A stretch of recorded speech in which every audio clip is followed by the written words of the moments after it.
everybody buying those blue light blocking Please glasses. tell me they work. They work, don't they? Unfortunately, no. It's because your retina, your retina, let's just imagine a circle. You've got on the bottom half, okay, on let's say 180 degrees, on the bottom half of your retina are these specialized cells, retinal ganglion cells. And they are the cells that actually sense the light. And it's actually really beautiful because it's like in line with Mother Nature, because you walk outside and your eyelid covers half of your eye, right? But the sun is shining down at an angle that projects into the bottom half of your retina. These cells then shoot to a specific area of your brain, which tells the brain, hey guys, we're awake. Let's get the cortisol engines running, block the melatonin. She's awake. She's ready to go.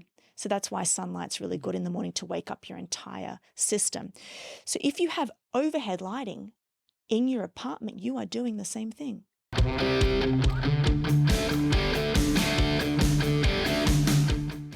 All right, let's talk about nuts. No, not those kind of nuts.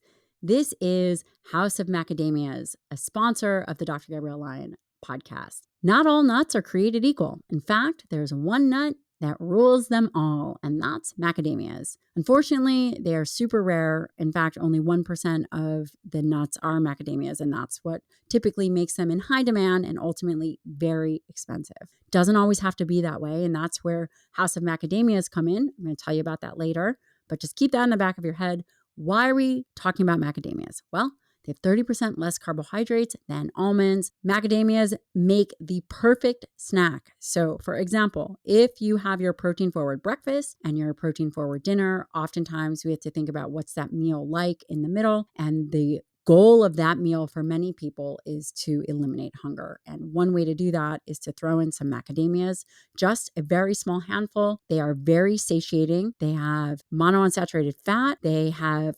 omega-7s. They are amazing when it comes to taste, because at the end of the day, if it tastes like chalkboard, nobody is going to eat it. I'm telling you, House of Macadamias have all kinds of different flavors, from white chocolate, strawberry, chocolate, you name it. They're amazing. Head on over to House of Macadamias and you'll get 20% off if you put in the code Dr. Lyon. You guys will love these nuts. Louisa Nicola. Correct. Thank you. Well, it's good that I got your name right. Thank you so much for coming on. I am thrilled to be able to talk about all things brain health, brain function, and you have a very unique perspective because you combine performance with disease prevention. I mean, your scope of interest and experience is really broad. Yeah. So I would love for you to share a little bit about your main interests and how you got here. Yeah, I've always been obsessed with exercise. I was a triathlete, actually, so I raced for Australia. I always say that was like 40 pounds ago, because I definitely am not a triathlete anymore. But back in my day, that's when I really understood how incredible exercise is, not just for performance, but also for the brain, which is my first love. So I started off actually as a high school teacher. I did exercise physiology, and then I moved into a master's of pure mathematics. Wow. I know. So really understanding algorithms, and that was my first. I was actually working with medical professionals looking at algorithms of neuronal firing and things like that. So became obsessed with the brain during that stage of my life. I was in my very, very early 20s, and then moved into medicine and neurophysiology. And just the things that I've seen from a disease prevention perspective is just unbelievable. My main interests are Alzheimer's disease, neurodegenerative diseases, not because of anything that's happened in my family, more so because it is devastating that currently worldwide we have 50 million people affected by Alzheimer's disease, and that number is said to triple by the year 2050.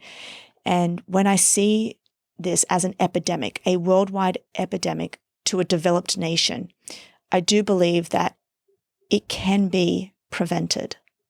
I couldn't agree with you more. And when you think about, well, number one, those numbers are staggering. Yeah. 50 million people.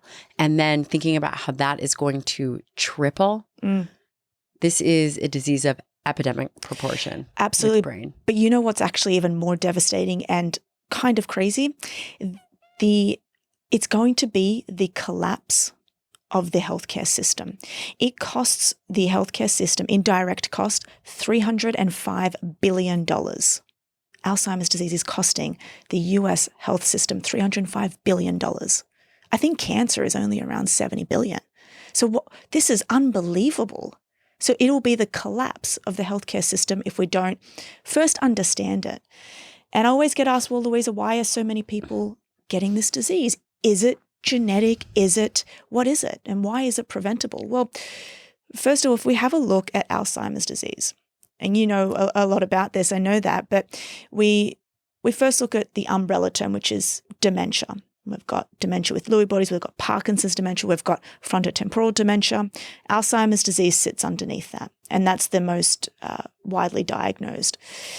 We know that there's around 30 genes associated with Alzheimer's disease. But did you know that around 97%, and I'll be actually a bit lean so I don't, get any backlash. Let's just say around 90% of all of these cases are preventable. Really, if you have a look, and we know this through GWAS analysis, we know that that Alzheimer's disease, the percentage that is driven by genetics is only around 3 to 5%. Right. So why is the other 97% getting it? Yeah, it's a great question, and one that I hope you're going to answer for us. Yeah. And one of the things I think it's important to recognize is that those that are genetic, typically it's much early on. It's much earlier. Yeah. You're talking about the age between maybe 30 to 60 at the latest, this early onset dementia, which has a very strong genetic component. But all the rest, there are behavioral activities that play a role and prevention. So when we're talking about Alzheimer's, can you kind of define that for us as it relates to what are some of the symptoms? Yeah. How slow is the progression? What does that look like?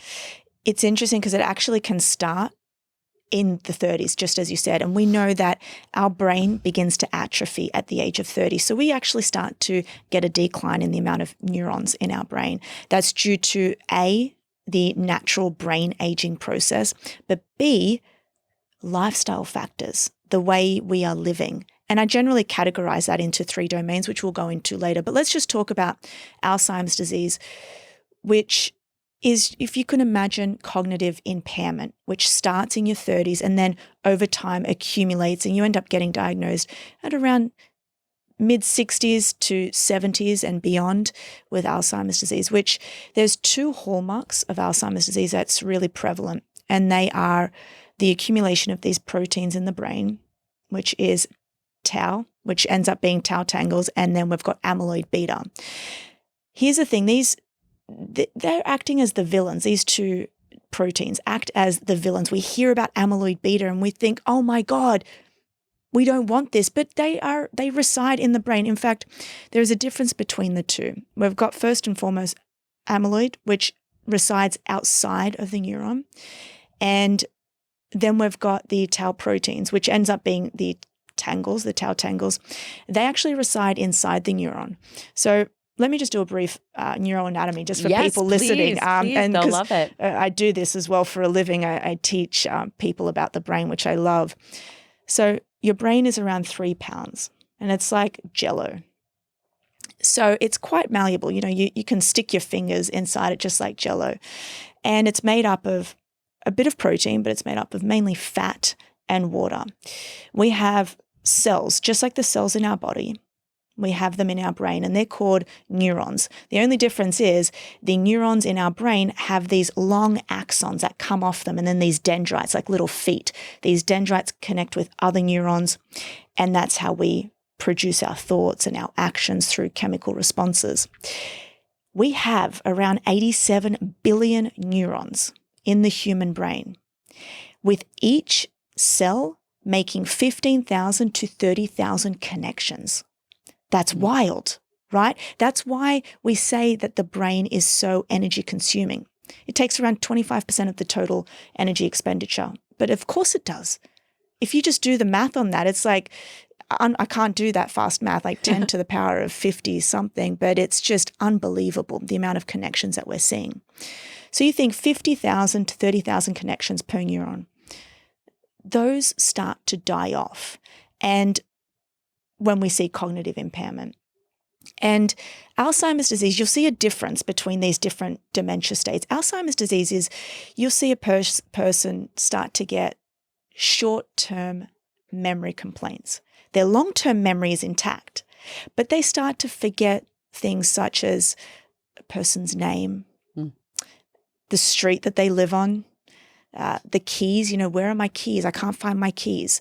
Or I had this conversation with so-and-so yesterday, but I'm forgetting the conversation. That's generally the first symptoms that happen. But let's go back to the brain because I'm getting off topic. Let's just stick to the brain for a moment. So you've got these neurons and these, we've got our cell body. And then in these axons, right at the end of the axon, we've got these things called microtubules, and they're acting as scaffolding for the axon. And with these microtubules, you've got wrapped around them is tau. And what happens is when we have lack of sleep, lack of proper nutrition, a lot of stress, we end up getting the breakdown of this tau. And when the breakdown of this tau occurs, we see the collapse of these microtubules. And this is what ends up forming these tau tangles. So this is happening inside the neuron. But then you've also got outside of the neuron, you've got this amyloid beta. And this is basically what happens is it blocks the connections between the neurons. So you've got two things happening here, and they're both quite scary. But yeah, that's... And every parent is thinking, oh my gosh, that's me. No sleep, can't find keys, can't remember names. Yeah. What can we do about prevention and taking care of our brain in that way? Well, first thing to say is it starts in your 30s. Now, I work with a specific type of population, and generally the people I work with are in their 30s, and they say to me, I'm young. And I say, it happens in your 30s. These neurodegenerative disease states, it's not a moment in time, which a lot of people think. They think 70 years old, Alzheimer's disease. Actually, it happens around 20 to 30 years prior to diagnosis. So we really need to be on top of these lifestyle factors. There's many. There's around, I would say around 25 risk factors. Genetics is always going to be one. We know that. But the three main domains that I think that everyone can be working on, the free things is sleep, and then exercise and nutrition. So let's talk about them. Sleep is fundamentally, in my opinion, the most underrated high performance tool that we have. Okay, you guys heard it here. Yes. I often fight with myself. I study, which we were talking offline. I'm currently studying the effects of exercise-induced myokines and how they have an effect on the brain. And I absolutely love that. So I fight with myself thinking, what's more important? Is it exercise? Is it sleep? So I have that constant back and Same. forth. I actually do too. Really? I do. I love that nutrition's still back here. Yeah. I mean, I do too. Yeah. So sleep is incredible and it's free. But as we age, we also see a decline in our sleep. It just happens through hormones, especially for women who are perimenopause and postmenopausal women. We see a decline in their sleep performance. But there's around 4 stages of sleep. So let's deconstruct them. You've got stage 1, and this is when we're falling asleep. Stage 2, we're in light sleep. So the knock of a wall or maybe someone beeping can wake you up. Then we move into the really important stages. We've got stage 3 and stage 4. Now, stage 3 is called deep sleep. It's also actually called slow wave sleep because if you'll see, and I've been, we had to do sleep medicine, and I was in a sleep lab, a PSG, and you see these big, long, huge waves, and that's indicative of slow wave sleep. That's where it gets the name from. And during this stage, your brain actually goes through many different manufacturing processes. The first thing that happens is we get a lot of secretion of hormones during deep sleep. So our body senses, our brain senses, okay, Louisa's in deep sleep. I'm going to release hormones. I'm going to release IGF-1 or growth hormone, which is, you would know, responsible for protein synthesis. So we really get regeneration of muscles during that stage. So hugely important for athletes. If they're exercising, if you want to get the effects of a hypertrophy training session, you want to make sure you're sleeping. Recovery isn't taking place during the ice baths. It's taking place during sleep. I am so excited to share with you one of the sponsors of the show, and that is Apollo Neuro. I am obsessed with the Apollo wearable. Here's how I use it. Well, number one, I just got a new Apollo, and that is a white one with rose gold. If you guys are going to buy one tech product this year, this should be it. I use mine for sleep, relaxation. There's a program that is very energizing. I am using the Apollo wearable all day long, oftentimes on a podcast, or if I'm on IG or something, you'll see it on my wrist. Sometimes it's on my ankle. Why do I use it? I use it because it helps me stay focused, be more present, feel very much in the moment. It was developed by neuroscientists and physicians. Apollo delivers silent, soothing vibrations, so you'll feel these vibrations that affect the nervous system, helps recover, rebalance after stressful situations. I use my Apollo wearable every time I travel. Again, I'm telling you guys, try this out. It is unlike any other wearable that I have ever used. And you can try it too. Go to apolloneuro.com/Dr. Lyon and you'll get 40% off. That's apolloneuro.com/Dr. Lyon for 40% off. It is safe, it is natural, it has no side effects, and it helps train your nervous system to cope with stress better over time. We get the release of testosterone, estrogen. So these are fundamentally important for human growth, human development. But then we go through a really beautiful process, which was only discovered out of Rochester University not too long ago. We go through a glymphatic clearage process. So just like our body, we have a lymphatic system. So in our body, we have a lymphatic system that clears out all the gunk, right? We have that in our brain too. So during deep sleep, our brain goes through this sewage system washout where it cleans out all of the debris. And pathologically, what's happening is, remember how I said we've got neurons? We've got 87 billion neurons. We've got many different types of them. We've got one neuron or brain cell called glial cells. And that comes from the Greek word glue, because that's essentially what it's doing. It's sticking between the neurons. And I actually call them nonsense cells. But do you really? Yeah, I hope someone can change my mind. So what happens is they shrink in size during deep sleep. And when they shrink, this allows for the cerebral spinal fluid to go through and wash through our brain and pull apart all the debris and the toxins that build up during the day. One of the toxins that it clears out is amyloid beta, which is one of the hallmarks of Alzheimer's disease. So this is why sleeping is so fundamentally important for the human brain.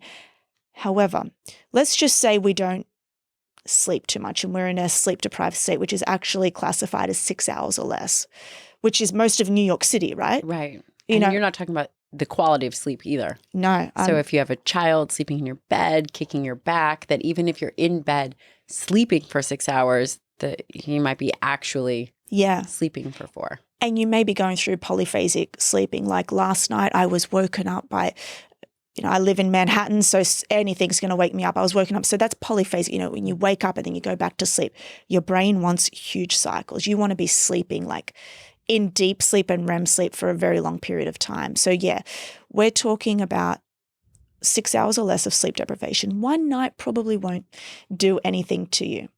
I'm more interested in compound interest. So if we don't get the clearing out of these toxins for one night, okay. But let's just say you're not sleeping for 5 nights out of the week for a year and 2 years. What happens? Just like compound interest, these toxins, these molecules begin to accumulate. And they just accumulate and accumulate. And over a 30-year period, you go and see white matter disease you go an MRI and you see white matter disease. And this is what then happens to that? Well, we see a decline in cognitive functions, our thinking, our processing speed. So that's why it's important. But let's also go into the next stage of sleep, which is REM sleep. And it's called rapid eye movement sleep because on an EEG, what you'll see is you're completely paralyzed, but your brain is so active. So you see these horizontal eye movements on an EEG, which is where it got the name rapid eye movement. And we have memory processing and learning that happens during this stage. So extremely important for anybody who wants to hold on to their cognitive functions as they're getting older. So what can we do to address this sleep, which I'm sure that you're going to talk to us about, but can people reverse this? Can they reverse the amyloid buildup, tau proteins? Yeah, so that's the controversial point. What you can do is you can slow the progression of the onset of these diseases. If you get a mild cognitive impairment patient and you get them sleeping and exercising, you can reverse a lot of the damage. It's exactly the same as the statistic on a heavy smoker.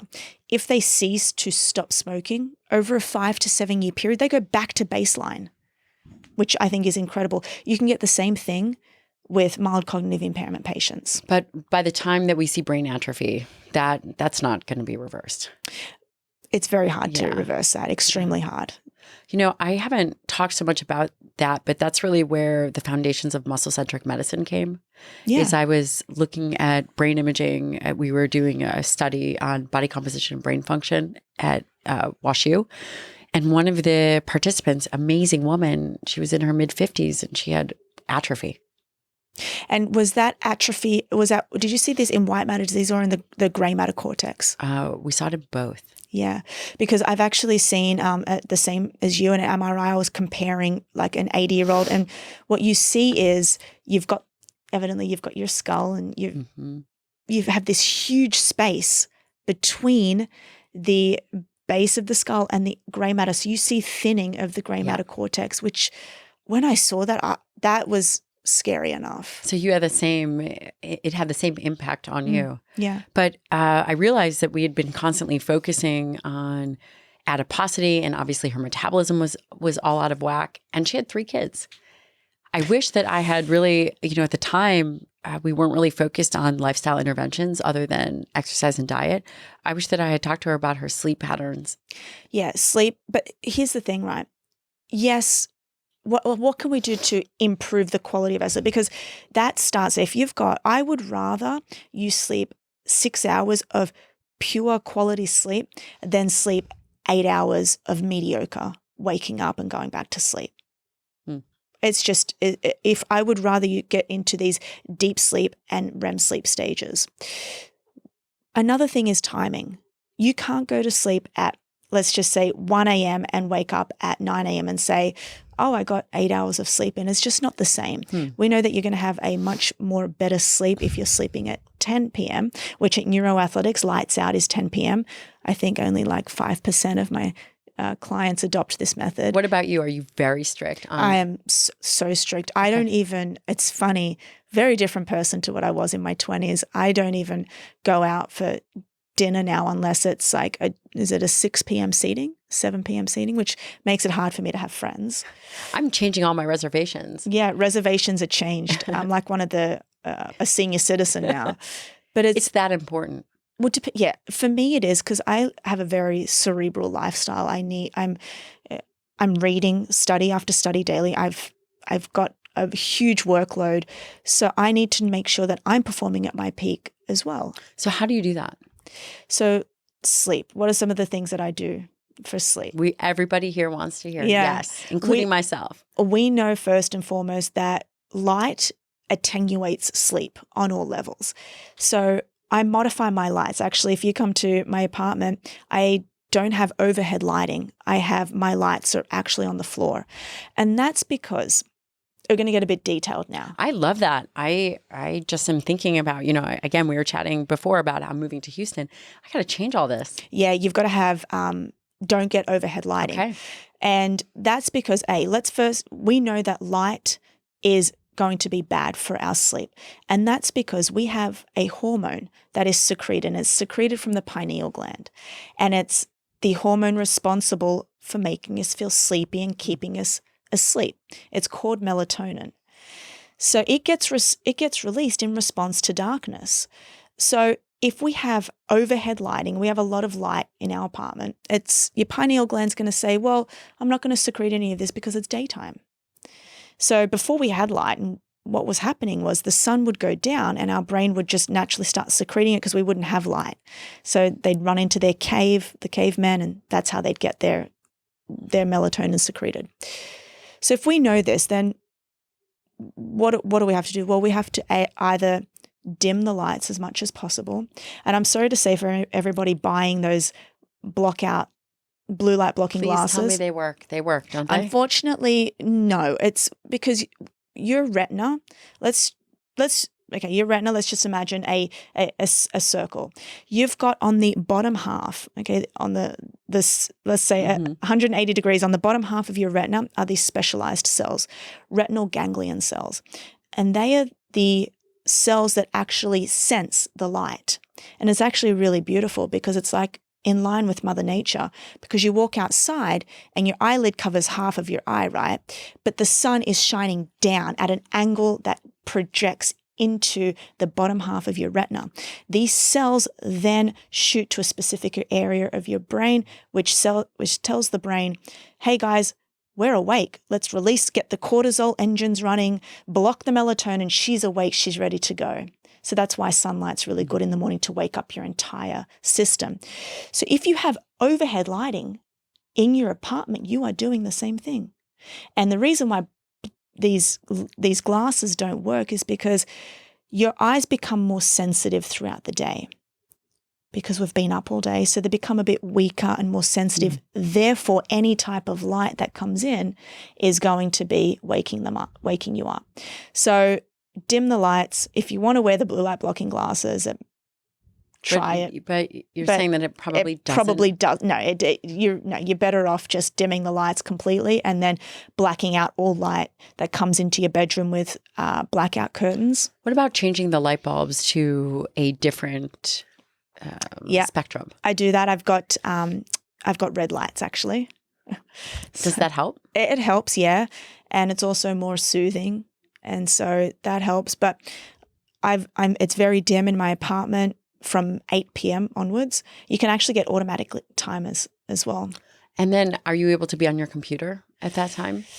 No, I don't. But I do watch, to calm myself down every now and maybe watch an episode of Friends or something. So, and then I'm in bed and I'm wearing an eye mask. I'm like religious on my eye mask. Wearing an eye mask, I have blackout curtains, so the room is pitch black. And I'm fortunate that I don't get up and go to the bathroom. I know a lot of people have that problem, especially as you get older. Men in their 70s are waking up at around 4 a.m., going to the bathroom, and then they're switching the lights on. And that's it. You've ruined everything. Okay. Yeah. So if you do feel the need to go to the bathroom, I would have a lower lamp set in the bathroom. And how important is bedtime at the same time and wake time?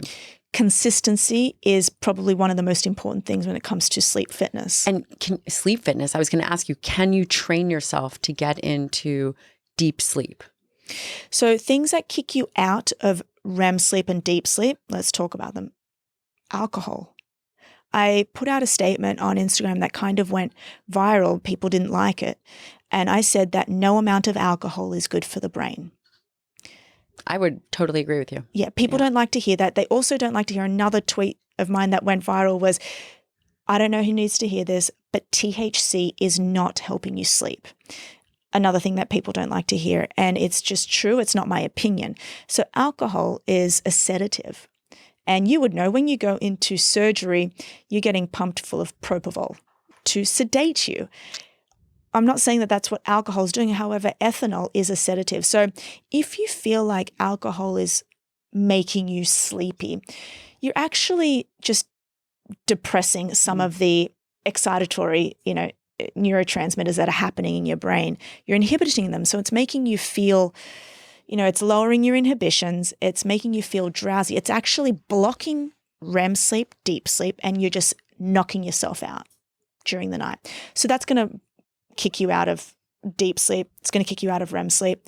Stress, the activation of our sympathetic nervous system is going to either not allow you to fall asleep, which is called sleep latency, but it's going to also wake you up.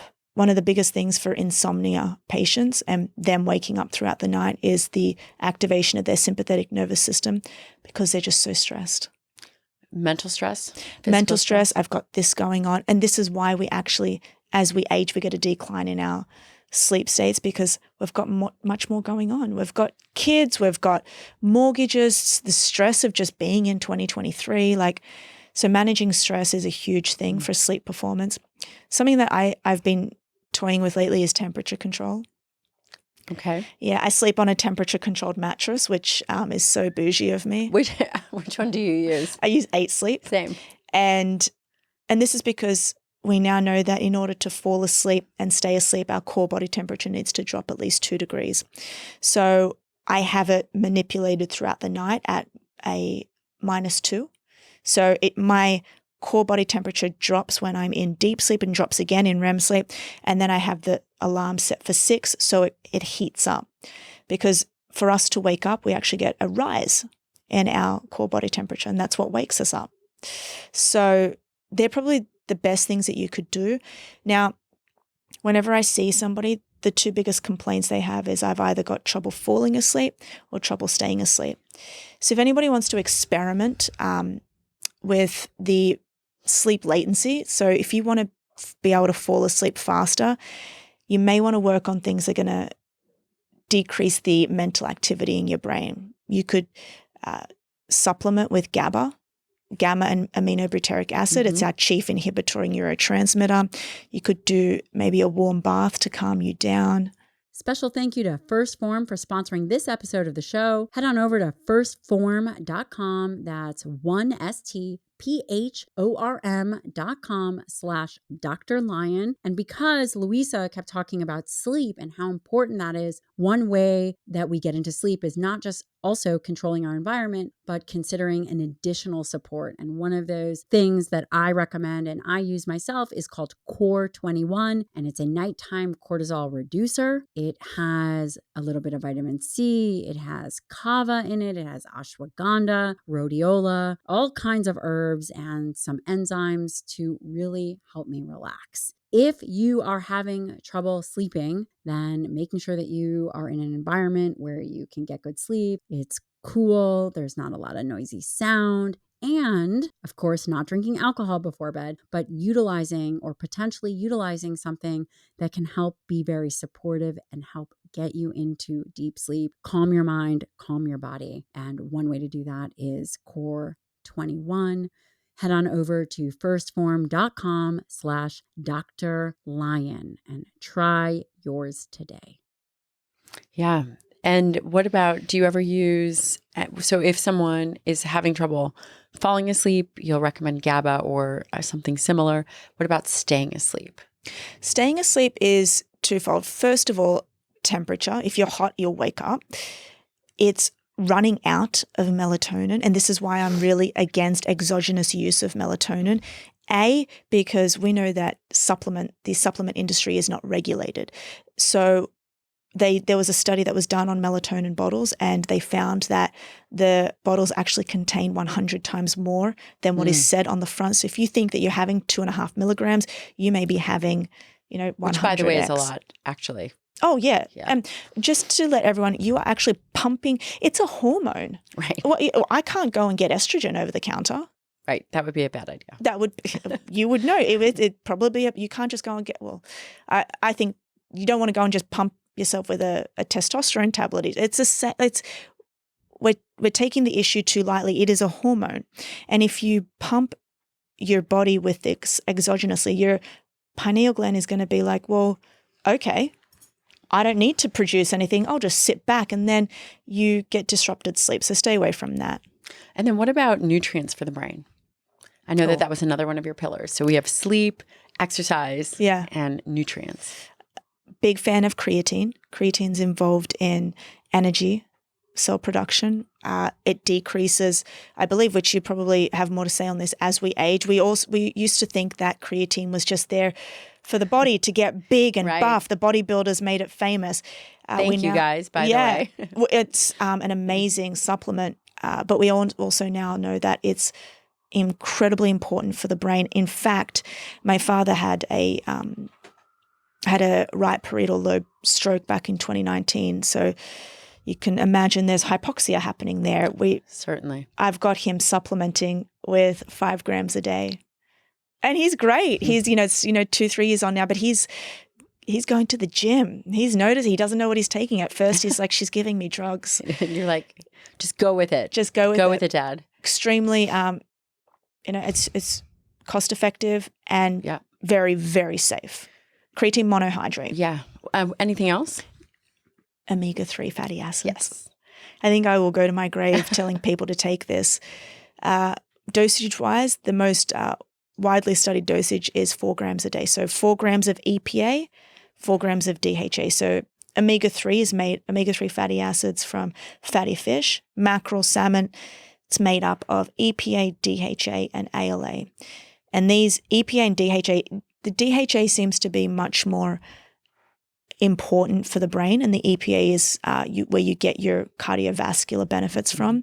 But we even have studies now, human studies, that show that 4 grams a day of each, which is 2,000 milligrams, can have an effect on mild cognitive impairment patients and Alzheimer's disease patients by going in and ameliorating these amyloid beta proteins. That's really interesting. And I think that the evidence is definitely in favor of fish oil and that kind of supplementation. And it's been around for so long. Yeah. What about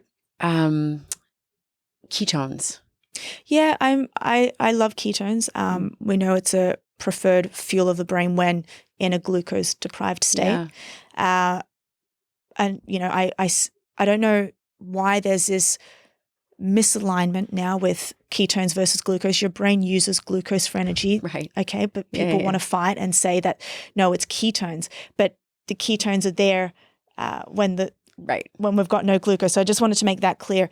And it's great. It immediately crosses the blood-brain barrier. And for me and my clients, what we've seen is not just an ability to keep enduring for longer, but we see an appetite suppressant involved in that. So I'm having exogenous ketones as well. So you are. Interesting. And the last supplement I'll ask you about, unless you want to share other ones, because I think there's so many interesting ones, like methylene blue. Have you, there's just... Yeah, it's too early. Yeah, I'm not going to say gimmicky, but right now I think that needs to be monitored by a very a physician who knows what they're doing in that area. I'm seeing people just chewing on it. And it's not there yet for me. But other things that are great for even sleep is magnesium L-threonate. Yep. It can penetrate the central nervous system. And whenever I have L-threonate, I'm having a really deep sleep. That is important. And I'm sure everybody is going to try that, because probably the majority of people are not getting into deep sleep. Correct. Majority. And, I wear wearable data. Okay. Now, coming from a sleep lab, you can't say that anything outside of a sleep lab is 100% effective. So I'm cautious on wearable data, but I use it and I get my athletes to use it. So we can say, I say around 80% accurate. So if we're looking at wearable data, we can look at deep sleep patterns. So what I would suggest to anybody who's tracking their sleep is just look for patterns. If you had 3 hours of deep sleep one night, which, by the way, you should look for around 20 to 25% of total sleep time to be in REM sleep, most of it to be in deep sleep if you can. But if you had a really good deep sleep score, study yourself. What did I do well that night? What didn't I do well? More often than not, the first place to start is total sleep time. Okay. What about the impact of food and exercise timing around sleep? Yeah. So with that, exercise is best done in the morning. And that's because we know that your going to get a robust release of cortisol, our stress hormone. It takes a while to come back down to baseline and even drop in order to fall asleep. So you want to be able to keep that away from sleep as much as possible. So I always tell people morning is best. If you can't do that, then try the furthest away from sleep. Don't try going to the gym at 8 p.m. Right. Because sleep is more important. Sleep you don't is want to say that, I but it's can't. I true. fight with myself because then I'll tell Yeah. my professor, like I'll find something out, with myokines. I'll be like, oh no, this is it. We should talk about myokines. I know one of your big goals is to discover a new myokine that's going to help with neurodegeneration. Yes. And there's so many. And, arguably we're in the infancy of understanding all of them, what they do. And 610 myokines. right now that we know of. Yeah. Hopefully there'll be a Louisa myokine. I'm going to hold you to that. I think that would be amazing. Tell me Yeah. a little bit about the research that you're doing now. So myokines are muscle-based proteins. You've spoken about them. And this I'm is where obsessed with them. Yeah, this is where you and I can really collide together in this, because we used to think that exercise, we used to think, well, why am I feeling good? What is the effect? We have this, it's actually a muscle brain crosstalk or muscle organ crosstalk. And that is due to myokine release. So myokines are muscle-based proteins. They're produced within the skeletal muscle. And when the skeletal muscle is contracting in either an eccentric or a concentric phase, you can get a release of these amazing molecules that I always say that your muscles are like a pharmacy for your brain. These molecules, when they're released, they go into the bloodstream, into the circulation, and they go to different areas of the body. We have receptors on our organs. We have receptors on our heart, on our liver, our spleen, and in our brain. And when they're released from the muscle, they go into the bloodstream, they go up to the brain, they cross the blood-brain barrier, which is, people think there's I call it the bouncer to the club, but what happens is you've got on the epithelial cells on the outside, you've got this blood-brain barrier, and they're bound together by tight junctions, these cells, and they don't allow for the passive diffusion of certain molecules to enter. So they're like these little bouncers that say you can't get in. But certain things can cross the blood-brain barrier, and these myokines can. And when they go in, oh my God, they have enormous effects on the brain. Yeah, no, you go. No, I was curious as to what do you think the benefit is going to be for exercise neurodegeneration? Doesn't matter the kind of disease process that we're looking at, the kind of exercise for brain protection. So one of the first things to go during neurodegeneration, especially Alzheimer's disease, is first of all, you've got the breakdown of the hippocampus. Okay, the neurons within the hippocampus, which you start to lose memory function. So the hippocampus is this seahorse structure deep within the temporal lobes. So let's just leave that there and let's just focus on the frontal lobe. Okay, so if everybody's listening or if you're watching on YouTube, just get your right hand, and you can do this as well, and put it up against your forehead. Right there lives your frontal lobe. And it's about the area, the size of your palm. And that's probably the most, when I say the biggest, I mean that houses the most amount of neurons in the brain. And our focus center is in there, and that goes as well as we age. So we've got the breakdown of our focus regions in the frontal lobe. Then we've got the breakdown of the hippocampus. Now, what happens is when we do a muscle contraction through exercise, so let's just say we're exercising, we're doing resistance training, our skeletal muscle releases something called irisin, which is actually named after the Greek god of Iris, because Iris was a messenger to the god. And that's what this irisin does. It acts as a messenger. So it gets released and it goes through and it'll go into the dentate gyrus within the hippocampus. So you imagine the hippocampus is like a seahorse and the head of the hippocampus is where it's having an effect. And it goes in and it can actually help with the proliferation of new neurons. So we can get neurogenesis, the creation of new neurons within the hippocampus. So that's how it has an effect on neurodegenerative diseases. We've also got cathepsin B, We've got IL-6. IL-6 is, the most famous myokine. It's the of most all famous time. myokine. It was the first discovered as a myokine because, as you would know, it's actually a cytokine. Mm-hmm. But depending on where it's released, it becomes a myokine. It becomes a pro. So it's just unbelievable that these, not a pro-inflammatory cytokine, it becomes an anti-inflammatory cytokine. So it has an effect on immune function. It has an effect on cognitive functions. Something that I've just been reading this new research on prostate cancer. And there are myokines that I'm still learning about that have anti-cancer effects. Irisin is one of them. But then we've got one called oncostatin, which gets released and it has an effect on breast cancer, ovarian cancer, and it has an effect on decreasing tumor size. So it astounds me that exercise is not a prescription drug when you go to your doctor. This is where I actually have a problem in terms of public health and public policy. I think we're going wrong in the language. So when we hear about the effects of exercise on brain health and longevity, people and many physicians and in academic research is referring to it as physical activity. And we need to change the language around that because physical activity is literally doing anything where you are not sedentary. Walking to your fridge is physical activity. As my mother says, Louisa, I'm doing so much exercise when she's describing gardening. And gardening is great, okay, but that's physical activity. We're talking about, to get these effects, longevity effects, neurodegenerative effects, we want you to be exercising.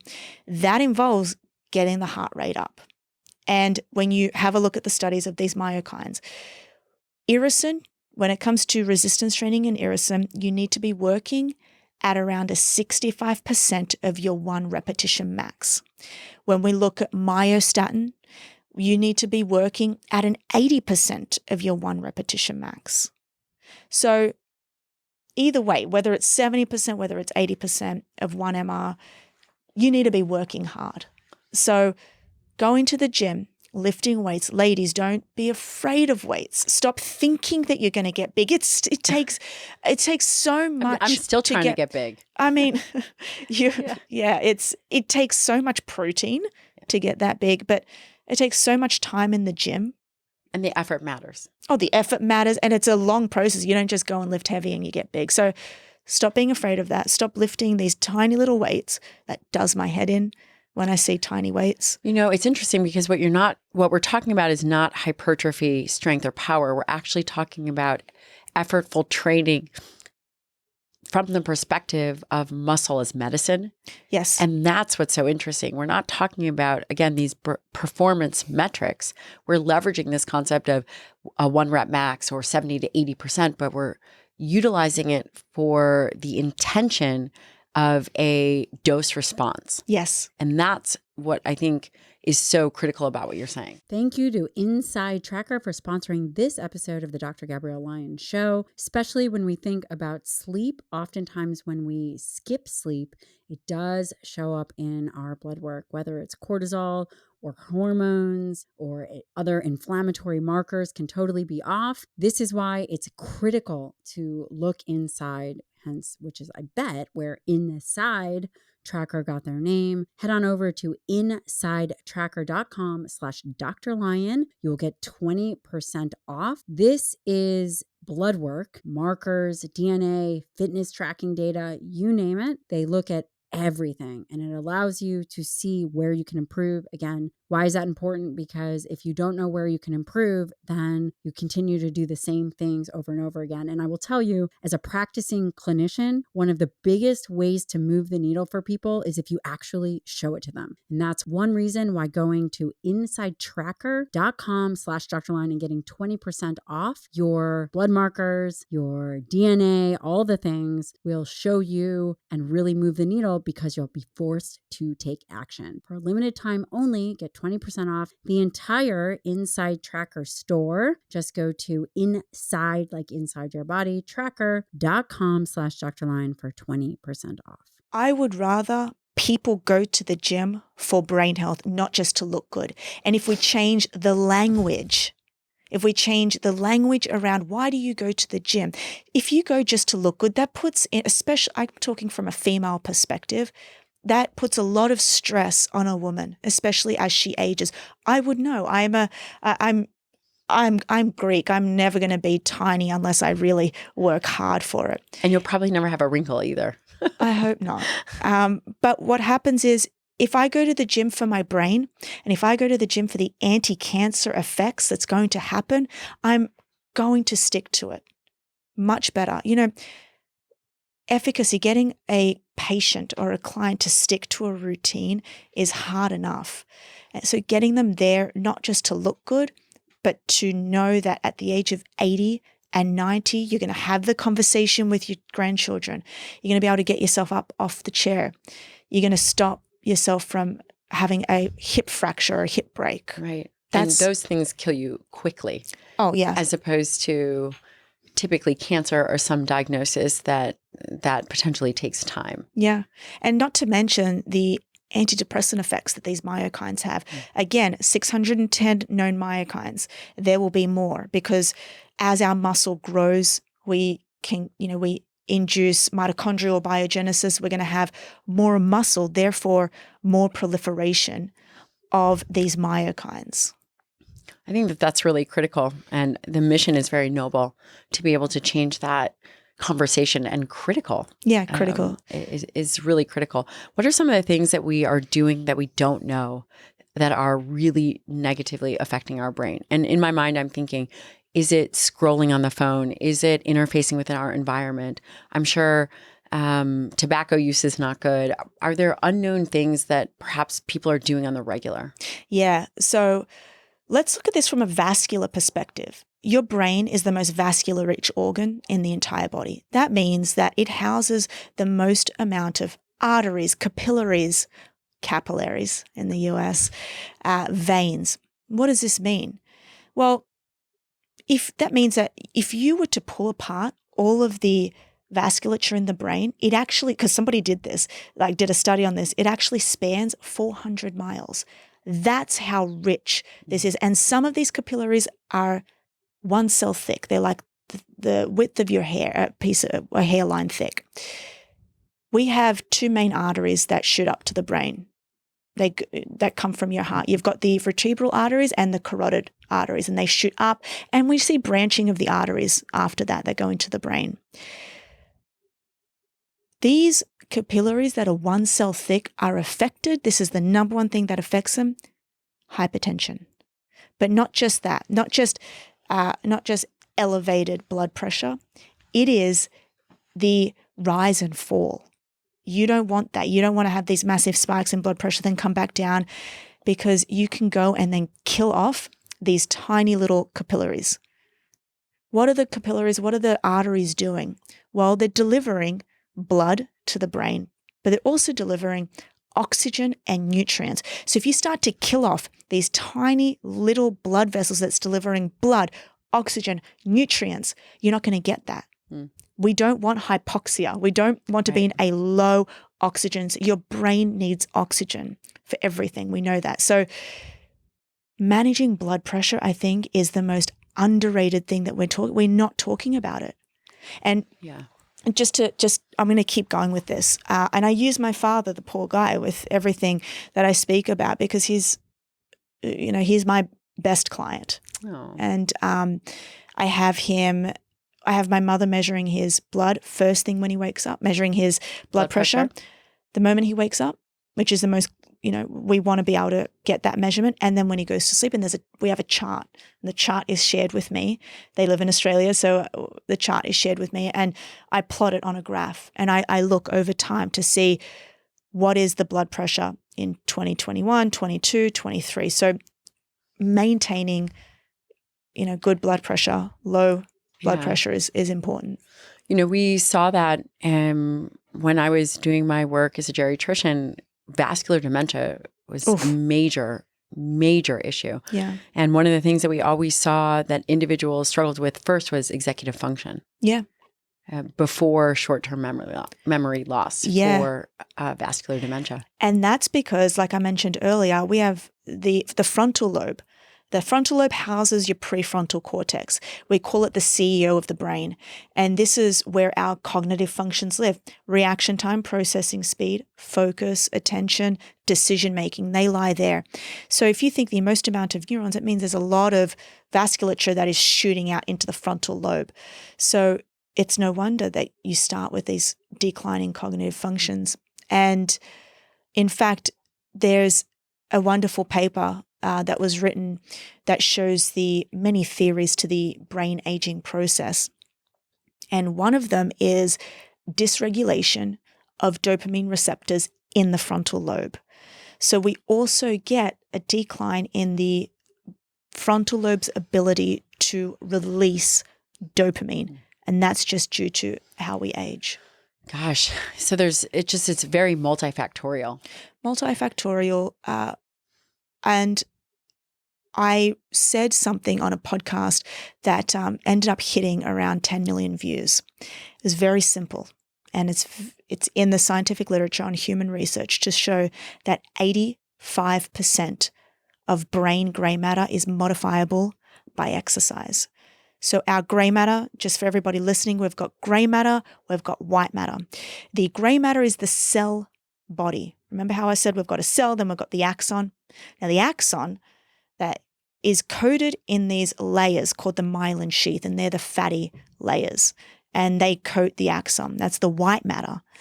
And they are responsible for processing speed. In fact, as a neurophysiologist, we do things such as an EMG, electromyography, we do nerve conduction studies. So we're generally looking at the multiple sclerosis patients. And that's scary because what we pick up on is slow conduction speed or slow conduction velocity. And we can pick up on these demyelinating disorders, ALS, we can pick up on. And so that's where I was doing the bulk of my training. And that is due to the white matter either thinning away. Okay, so you'd get a slowing of conduction velocity, or you get complete conduction block, which is you've got it. So just to put into perspective, the myelin sheath isn't a big layer of myelin sheath. It's like clumped together. There's myelin sheath, then there's a little space, and there's myelin sheath, and then there's space. And the space between them is called the nodes of Ranvier. But what happens if, just say you get rid of one clump of myelin sheath, we have something called complete conduction block. So therefore, the speed of transmission, again, along that axon is not going to happen. It's not going to occur. It's just going to block. And that shows up as not being speed of thought. You know, when you're talking and then you're talking and then out of nowhere you stop.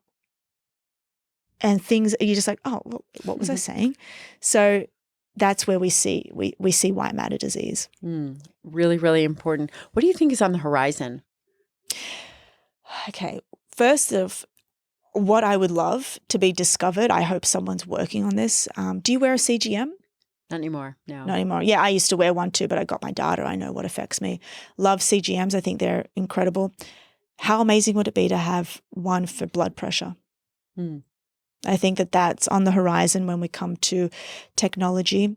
And then I'm just really excited about discovering how exercise can decrease or slow the onset of neurodegenerative diseases. I just want to also say, back to Alzheimer's disease, back to this. The biggest genes that we speak about is ApoE4. Are you E4 positive? We know that just having one gene, the ApoE4 gene, can increase your risk. I think it's by 4 times as much. And then if you've got 2 genes, we get one from mum, one from dad. If we have 2 of the E4 genes, it's going to increase our risk. I'm not sure the percentages. Let's say 7 times as much, maybe even more. It's not a death sentence. If you have E4, if you have any of the genes, it is not a death sentence as it relates to Alzheimer's disease. There are genes responsible for, if you've got it, like chromosome 4, Huntington's disease, you will get Huntington's disease. We know that. But these E4, E4, we know that they are triggered. And I hate to use this analogy, but it's the way I was describing it to my parents. And it was the analogy of a gun. Let's just say you've got the gun, that's your brain, and you've got 2 bullets in there, and that's your E4, E4. If you just leave it there, okay, it's not going to pull the trigger. But if you want to bring it up and pull the trigger and shoot it, the things that's going to pull the trigger is lack of physical activity, stress, exercise, poor nutrition. That's what pulls the trigger. We know this to be true because they did a study on E4, E4 participants in Nigeria. They don't get Alzheimer's disease. Why? Because they're not pulling the trigger, because you see their lifestyle. They're walking, they're hunting, they're not in front of a computer all day. They're not stressed out, and they eat food from the ground. They eat whole foods, and they eat a lot of protein, a lot of meat. So we know then, if you've got E4, Chris Hemsworth is now on a specialized program. He's actually stopped going. I think he's taking a break from acting because he's got E4 positive. Doesn't mean it's a death sentence. Doesn't mean you're going to get Alzheimer's disease. You determine whether you get Alzheimer's disease. And that's the issue with public policy. We've got so many people out there petrified of getting this disease and just thinking that, yes, I'm going to get it when I turn 70. But that is wrong. I think that is incredible to point out. And it's so true. One of the other things that we always have to think about is metabolic regulation, body weight. Diabetes. Yeah. Yeah, huge. And this plays into strokes. Strokes are, you don't just get it because if we know that the biggest risk factor for a stroke is blood pressure, managing blood pressure, then get your weight under control. Get what you're doing under control. You have the power to do so. And I keep every night I go to sleep thinking, why do people still not know? And it's got to come down to education. I was an educator myself. We have something called pedagogy, which is the art and science of teaching. So you learn how to get a message out there. So I think what you're doing is monumental. You've got a wonderful platform here. You've got an incredible Instagram account. You are putting education out there. So we've got free education for everybody. Yeah. Louisa, thank you so much for coming on. It just is eye-opening, and I am going to have to really get better sleep. And I think everybody here is going to really begin to prioritize sleep, exercise, and nutrition if they're not even more inspired to do so, because brain function, ultimately without your brain, you can live with a lot of other things, but you can't live without that. So Correct. Thank you so much. I will include where to find you. Are you working on any new projects? Yes, the Neuro Athletics coaching certificate is going public on the 1st and 2nd of April. So this is where mainly coaches of high performance athletes can come and learn about how they can train the brain of their athletes so their athletes can perform better, think faster, and live longer. I love that. We will definitely share it. And thank you so much. Thank you.